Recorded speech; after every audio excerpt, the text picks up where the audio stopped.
out of all the reasons in the world, and I've read your book, you have the 10, all these keys to success, etc. What would you say is the number one reason why people fail? Not necessarily why they make it, the complete opposite. Right, lack of brains, lack of effort.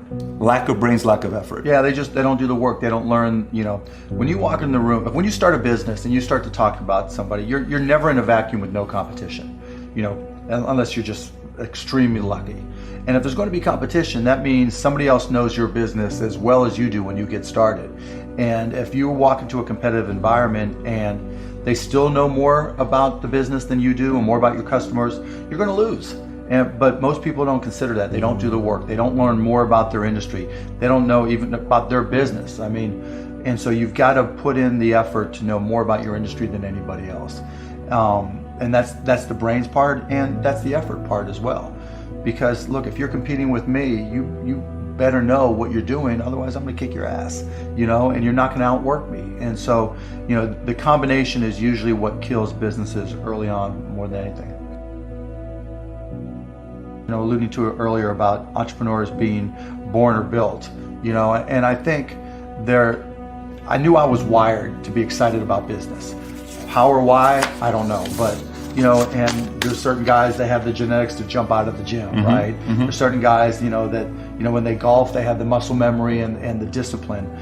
Dirk Nowitzki may not be the most talented guy in the NBA, but his discipline and his focus to do what's necessary to be successful, he's willing to do, and combine it with being 7 feet tall and being skilled, it makes him an amazing basketball player. So it's understanding what your skill set is, finding the right place to use those skills, and then going for it. Will that make you 250 grand? It depends if you pick the right industry. But whatever industry you pick, if you outwork everybody, if you try to be a little smarter than everybody, if you try to be a better salesperson than everybody, if you try to be better prepared than everybody, you've got your best chance. Because if you don't do it and somebody else does, I have the saying, work like someone's trying to take it all away from you. I actually work like someone's spending 24 hours, working 24 hours to take it all away from you. And that's kind of the way I look at it.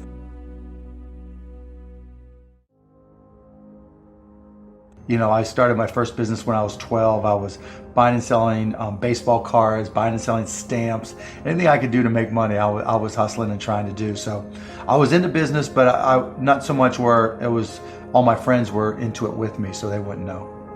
Baseball cards. Yeah, baseball cards, you name it. I grew up in Pittsburgh, and so I would, probably even less than 12 years old, I would go out and buy a bunch of baseball cards that I collected, and I would say, okay, you're guaranteed to have a Pittsburgh Pirate in this package, and I would charge 3 times as much, and I'd set up on this park bench down in the park down in Scott Township where I grew up, and I'd have these little sales, and it was great. I made money, and it was, and I learned as much about business when I was 9, 10, and 12 as I learned any other time. Let's transition to a different subject with college. You went to IU, Yep. right? Now you got a lot of people that say, forget about school, drop out of school. They're idiots. So you think they're idiots. Tell me why. If you're going to have and run a business, if you don't understand accounting, you're already behind the 8 ball. Can't you hire a guy that knows how to But run then they still have to communicate to you. Your accountant might tell you you're profitable, but your cash is going down, not understanding a breakdown. And when you don't, you think you need college to learn that? Yeah, I think you do, right? Because it may not, for some people, look, if you're so self-motivated that you can take an online course in accounting and teach yourself everything, you're way ahead of the game anyways. But most people aren't. I don't care if you go to a community college and take accounting and spend $99 for the class.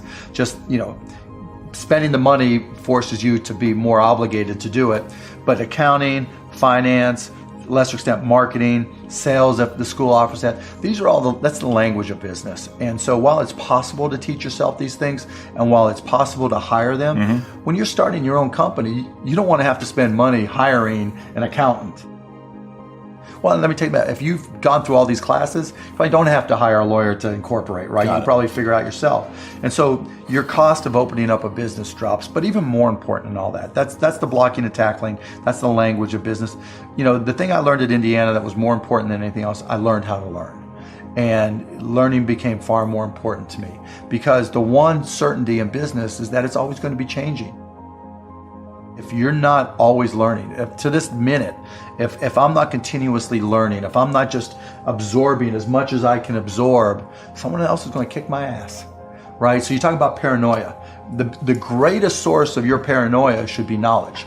If someone else knows more than you do, and if you're not learning, if you don't know how to learn, if you don't have a thirst for learning and acquiring information, you're SOL. So do you think, like, let's just say if we put 10 guys here, you interview them, okay? You could, within a 5-10 minute interview, say, this dude's not gonna make it as an entrepreneur. Yeah, I mean, I can typically tell, right? I can tell but by their passion, I can tell by their focus, I can tell by their preparation.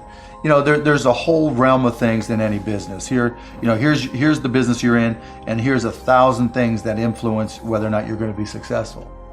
You know, through my experience in businesses, I can put myself in his position and say, okay, here are 900 of the 1,000 things he has to be aware of, and then go through and ask. And by how many of those or her issues they've been able to address already, that kind of gives me a sense of how hard they're willing to work. You know, and I can tell by the questions they ask me. So all I have to do is say, okay, what do you want to know? And, you know, when they start saying, what should I do? They ask you. Yeah, you know, and that's fine, right? And I want them to ask questions, but, you know, people like to say, you know, the only stupid questions are the ones you don't ask, and that's not right, right? Because the questions you ask tell whoever more about you than anything else you do. Because in particular, it tells me about your preparation. If you ask me questions about just basic things that you should have known and you should have down to a science, that's going to disqualify you almost more than anything. Do you think there needs to be a healthy level of paranoia? Oh, absolutely. There needs to be. Oh, yeah. I mean, I always say, you know, for every one of my businesses, I say, what would I do to kick my own ass? You're right. So whatever business you have, there's somebody trying to put you out of business. There's somebody trying to take a bite out of your business. And it's better for you to figure out how they're going to do it rather than they do it. And so, yeah, that's being paranoid. And so you have to be paranoid. You have to anticipate other people's next moves. And you can't ever, you know, downplay the competition. I was at a business plan competition this morning at a college, and they were kind of being dismissive of the competition. And so you can't ever do that. You know, they're out there trying to take you down, and they're not just going to sit still. And if you're good, really, really good, you're going to inspire them to work even harder, faster, better. And so you have to be, you know, very self-aware of what you're good at and what other people are good at. And, you know, a healthy dose of paranoia makes a big difference. Is very helpful. How does one entrepreneur increase the speed in areas that they can increase? There's certain things you can't control. Speed in what way? Speed of growing your business. All right. So how fast can I grow it? Yeah, I mean, it just depends. You've got to know your own skill set, right? And you've got to know how that fits within your company's life cycle. You know, some companies are slow grind. And you just have to understand that, and you've just got to bide your time until it starts to click, and then grow with it quickly. You know, if you're trying to release a product that needs to be ubiquitous, you've got to go as fast as you can, and then, you know, release a product, like a launch. Yeah, and you know, there's a lot of people who will say, you know, perfection is the enemy of profitability, right? And that doesn't mean you have to wait till it's a perfect product. It really just depends on what the product is. That, you know, a barbershop, right? Is it an app? Is it a service? Is it a product? But, you know, the key is looking for the low-hanging fruit. What customers are willing to write you a check or commit to it?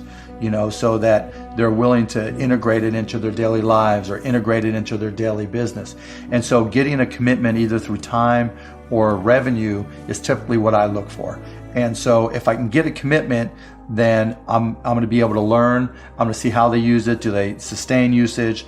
And then once I get the next one, you know, hopefully it came a little bit faster than the first one. Then I can ask for referrals, and then the next one, and I just try to ramp it up. You know, when I bought the Mavs, we had no season ticket holder base. And so literally it was a matter of just putting a list of former season ticket holders in a white pages back then, you know, on my desk next to my phone, and making phone calls. You? Yeah, me. Yeah, because if I'm not going to do it, how can I expect someone else to do it, right? So just get on the phone. Hey, this is Mark Cuban. I'm the new owner of the Dallas Mavericks. You know, I'd like to invite you back for a game. It's not, though. This is my business. But you can't get regular sales guys or something to make those calls once they get to a quarter. You're a guy that's a billionaire. You're making those calls. But that's all, you know, and that's fine and good, right? Because everybody's got their own goals, right? But still, I don't want anybody at the Mavs to be able to say, well, he's not willing to do the work, right? There's, you know, if I walk around, I'm picking up all the papers. I'm not saying go get that picked up. I'm like, okay, that's trash. I'm picking it up. So But in terms of speed of growth, it's really, you got to get that first customer first. And then when you get that first, what did you learn? Reiterate, get that next customer. And then hopefully as you learn more and more through the process, then the next one comes by even faster.